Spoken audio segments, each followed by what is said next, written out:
Bismillahirrahmanirrahim. Pada suatu hari Rasulullah SAW ditemui oleh malaikat Jibril. Rasul pun bertanya, "Ada apa wahai Jibril?" Jibril menjawab, "Wahai Muhammad, sesungguhnya hari ini Allah Subhanahu wa Ta'ala sedang mengobarkan nyala api neraka, dan seluruh para malaikat amat ketakutan. Mereka tidak tahu harus bagaimana. Untung aku ingat," kata Jibril, "bahwa engkau Muhammad adalah sumber cinta dan sayang Allah Subhanahu wa Ta'ala kepada alam semesta. Dengan alasan itu aku kesini, bertabaruk mengambil berkah dengan cinta Allah kepada dirimu, ya Rasulullah, ya Muhammad." Rasulullah terdiam beberapa saat, kemudian bertanya lagi, "Wahai Jibril, ceritakan padaku bagaimana neraka itu sesungguhnya." Jibril menjawab, "Wahai Muhammad, neraka itu bagaikan lubang-lubang yang terdiri dari 7 tingkat. Jarak antara satu lubang dengan yang lain ialah perjalanan 70 tahun. Lubang paling bawah adalah lubang yang paling panas." Nabi SAW meneruskan pertanyaannya, "Lalu siapakah penghuni lubang-lubang neraka itu, wahai Jibril? Sampaikan kepadaku, Jibril." Jibril menjawab, "Lubang yang paling bawah diciptakan untuk orang-orang munafik. Lubang yang berikutnya untuk penyembah berhala.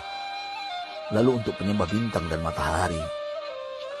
Jibril terus menerangkan penghuni tingkatan neraka hingga lubang yang kelima, tempat umat Yahudi, dan yang keenam dihuni oleh umat Nasrani. Setelah menjelaskan penghuni 6 tingkatan neraka, Jibril diam cukup lama. Rasulullah SAW penasaran dan bertanya kepada Jibril, "Wahai Jibril, siapakah penghuni neraka yang ke-7?" Jibril diam saja tidak menjawab. Rasulullah SAW mengulangi pertanyaannya, tapi Jibril tetap diam. Rasulullah tambah penasaran dan mendesak Jibril agar dijawab pertanyaannya. Akhirnya Jibril pun berkata, "Umatmu, wahai Muhammad, mereka itu para pelaku dosa besar di kalangan umatmu, yang dimana sampai mereka mati belum sempat bertaubat." Mendengar jawaban Jibril, Rasulullah langsung jatuh pingsan. Jibril merangkulnya dan meletakkan tubuh baginda di atas pangkuannya.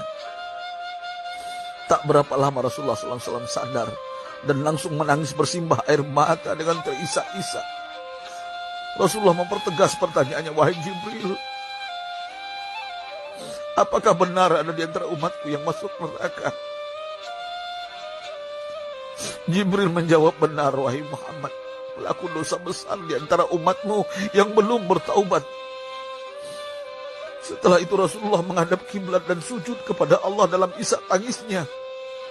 Sesekali dengan suara pelan beliau membisikkan kata-kata, "Ummati ya Rabb, ummati, ummati, ummati." Beliau SAW tidak mengangkat kepalanya dalam keadaan seperti itu selama 3 hari 3 malam. Kecuali setiap Bilal bin Rabah mengumandangkan azan, barulah beliau bangkit untuk menjadi imam.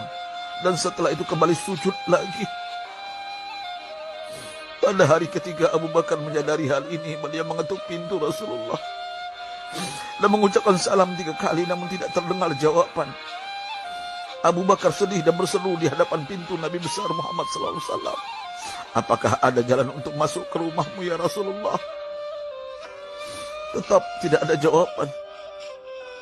Di jalan Abu Bakar bertemu sahabat Umar.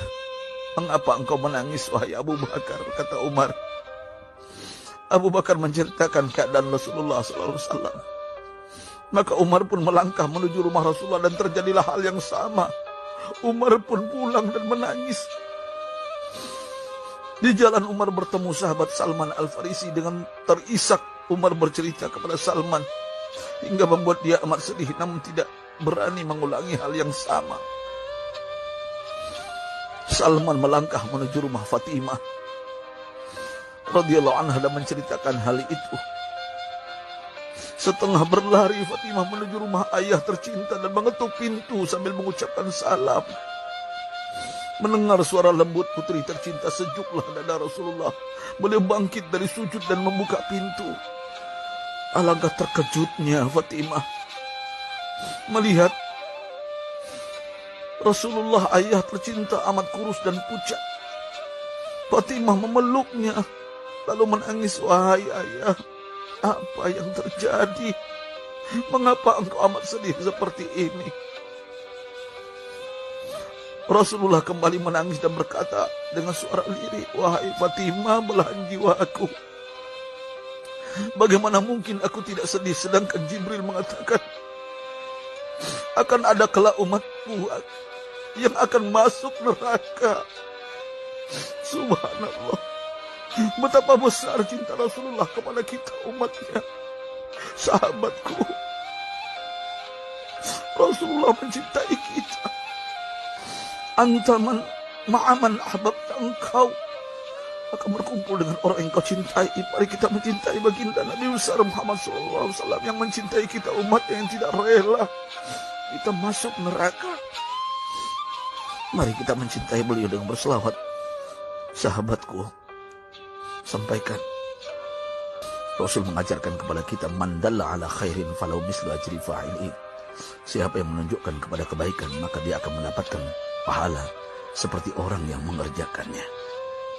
Mudah-mudahan ini menjadi pahala jariah bagi kita.